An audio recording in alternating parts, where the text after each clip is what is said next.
Morning friends. तो चलिए शुरू करते हैं। अभी श्राद्ध पक्ष चल रहा है, तो अभी श्राद्ध पक्ष की पौराणिक कथा आज मैं आपको सुना रही हूँ, जो सुन के आपको पता चले कि श्राद्ध पक्ष क्या है। तो चलिए शुरू करते हैं। पितृपक्ष की पौराणिक कथा के अनुसार वैसे तो बहुत सारी कथा है, लेकिन आज मैं आपको बहुत पौराणिक कथा सुनाने जा रही हूँ। तो इस पौराणिक कथा के अनुसार दो भाई थे, एक भोगे और एक जोगे। उसमें से भोगे जो था वो बहुत धनवान था, लेकिन वो जोगे बहुत निर्धन और गरीब था। दोनों एक दूसरे से बहुत प्रेम करते थे। जोगे की पत्नी को धन का अभिमान था और भोगे की पत्नी बहुत सरल और बिल्कुल शांत स्वभाव की थी और बहुत सुखद हृदय वाली थी। अभी वो देखिए कि क्या होता है।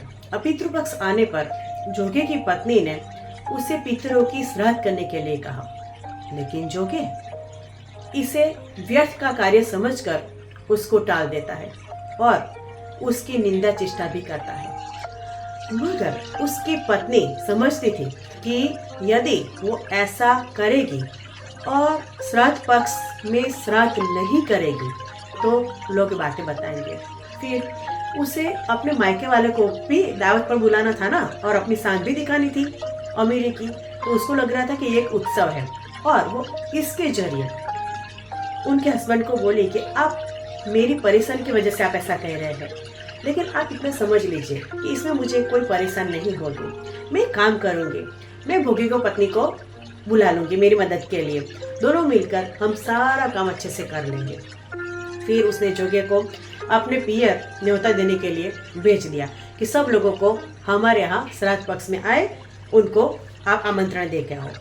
दूसरे दिन उसके बुलाने पर भोगे की पत्नी सुबह सवेरे अपना घर का पूरा काम जुटाकर उनके घर आ गई। उसने रसोई की तैयारी में इनकी मदद की, अनेक पकवान बनाए। फिर भी सारे काम निपटा कर वो अपने घर पर चली गई। फिर उसे भी तो अपने पितरों का तर्पण के लिए कुछ बनाना था। वहां तो रसोई बना के आ गई, लेकिन अपने घर पे भी तो कुछ बनाना था उसको। इस अवसर पर न जोगे की पत्नी ने उसको रोका और ना ही वो रुकी, और वो घर पे आ गई। दोपहर हो गई, पितर भूमि पर आ गए, पितृ लोग सब लोग भूमि पर आ गए। सभी पितर जोगे के यहाँ पे गए। वह क्या देखते हैं, उसके ससुराल वहाँ भोजन पर जैसे कि टूट पड़े और खाना शुरू भी कर दिए। निराश होकर वो भोगे के यहाँ गए। वहाँ क्या था, वहाँ तो मात्र और मात्र पितरों के नाम पर आज्ञारी दे दी गई थी। कुछ खाना पीना कुछ नहीं था। पितरों ने उसकी राख चाटी और नदी की तरफ पहुंच गए। थोड़ी देर में सारे पितर नदी किनारे इकट्ठे हो गए और अपने अपने घर वालों ने कैसे श्राद्ध किया उनकी बढ़ाई करने लगे। जोगे भोगे के पितरों ने भी अपनी आप बीती दूसरे पितरों को सुनाई। फिर वो लोग सोचने लगे, अगर भोगे समर्थ होता तो शायद उनको भूखा नहीं रहना पड़ता, मगर भोगे उसको खुद को ही खाने के प्रॉब्लम है, तो वो 2 टंग का भोजन भी जुटा नहीं पाते हैं, तो वो कैसे श्राद्ध करेंगे। ये सब सोचकर पितरों ने एक विचार किया। उनको भोगे पर दया आ गई। वो अचानक से नाच गान कर कर गाने लगे, भोगे के घर पर धन हो जाए, भोगे के घर पर धन हो जाए, वहाँ बहुत धन मिल जाए भोगे को और वो अच्छे से धनवान हो जाए। जैसे जैसे सांझ होने को आई, भोगे को बच्चे को कुछ भी खाने को नहीं मिला था, और जोगे की पत्नी ने भी उनको कुछ भी नहीं दिया था। बच्चों ने माँ से कहा, माँ भूख लगी है। माँ ने कहा कि जाओ, आंगन में हौंदी औंधी रखी है, उसे जाकर खोल दो और जो कुछ भी मिले बांट कर सब बच्चे आपस में खा लो करके। बच्चे वहां जल्दी जल्दी पहुंच गए। तो लेकिन क्या देखते हैं, वहां पे हौंदी सोना मोहरों से भरी है, पूरी की पूरी हौंदी भरपूर है। वो फटाफट से माँ बाप के पास आए, उनको बोला कि चलिए आइए देखिए, आंगन में चलिए फटाक से। और दोनों पति पत्नी आंगन में पहुंच गए। और देखते हैं कि ये क्या है। पूरी सोना मोहर से भरी होंदी को देखकर वो लोग हैरान हो गए। इस प्रकार भोगे भी धनी हो गए। लेकिन धन पाकर वो घमंडी नहीं हुआ। दूसरे साल पितृपक्ष आया। श्राद्ध के दिन भोगे की स्त्री ने 56 प्रकार के व्यंजन बनाए। सभी ब्राह्मणों को भोजन के लिए बुलाया। अच्छे से भावपूर्वक सभी ब्राह्मणों को भोजन करवाया। श्राद्ध किया, दान दक्षिणा दी ब्राह्मणों को, और जेठ जिठानी को भी बुलाया। उनको भी सोने चांदी के बर्तनों में भोजन करवाया। इसे पितर लोग बड़े प्रसन्न हुए और तृप्त हुए। इसी प्रकार ये पितृपक्ष की कहानी जो मैंने आपको सुनाई ये यहीं पे समाप्त होती है। तो मोरल ऑफ द स्टोरी, हाँ, लेकिन मोरल ऑफ द स्टोरी तो नहीं कहा जा सकता, लेकिन पितरों की ये कहानी आप लोगों को कैसी लगी जरूर बताइएगा। आप सब लोग भी पितृपक्ष में पितरों को तृप्त करें।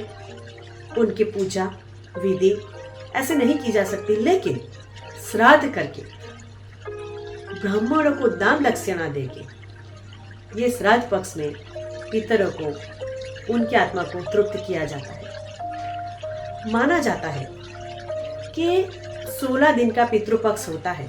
उसमें हमारे पूर्वज धरती पर आते हैं और हमारे द्वारा शुद्ध मन से किया गया तर्पण उन्हें तृप्ति प्रदान करता है। वो हमें आशीष प्रदान करते हैं।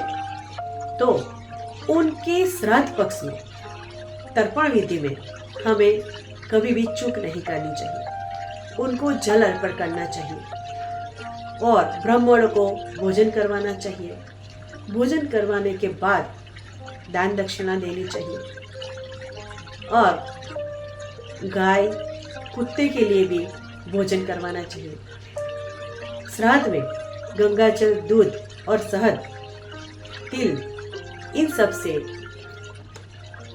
पूजा करनी चाहिए। पौत्र पौत्रियों को आदर से भोजन करवाना चाहिए। कोई भी भिखारी भी आ जाए तो उनको भी भोजन करवाना चाहिए। जल का तर्पण करने से पितरों की प्यास बुझती है। पितृपक्ष में भोजन करने वाले ब्राह्मण भी कुछ नियम होते हैं। श्राद्ध का अन्न ग्रहण करने के बाद वो कुछ खा नहीं सकते, तो आप उनको दान दक्षिणा दे दीजिए। इस तरह से सुनिश्चित करें कि पितरों को जो भी खाना खिला है आप उनको धूप जरूर दें और तुलसी का पत्ता का उपयोग सर्वाधिक करें। तुलसी की जो स्मेल आती है, सुगंध आती है, वो पितरों को तृप्त करती है। तो चलिए हम सब लोग इस पितृपक्ष में जो भी चल रहा है उसमें हमारे पितरों को तर्पण देते हैं, उनका श्राद्ध करते हैं, पितरों को प्रार्थना करते हैं और उनका आशीर्वाद हम पर हमेशा बना रहे, ये हम उनको हमारी ओर से प्रार्थना करते हैं। और हम सब लोग इस श्राद्ध पक्ष में उनका आदर भाव से सम्मान करते हैं, उनको प्रार्थना करते हैं और हमारे घर में आमंत्रित करते हैं और अच्छे से उनकी तर्पण विधि करते हैं, पूजा करते हैं, प्रार्थना करते हैं, भोजन खिलाते हैं और उनको तृप्त करते हैं। तो चलिए इस श्राद्ध पक्ष में हम सब मिलकर हमारे पितरों को मुक्ति मिले ऐसी प्रार्थना करते हैं। तो चलिए इसी अच्छी कहानी के साथ ये पत्र लेखा जो मैं हर रोज कहती हूँ आज भी कहूँगी, keep smiling always. Thank you, धन्यवाद।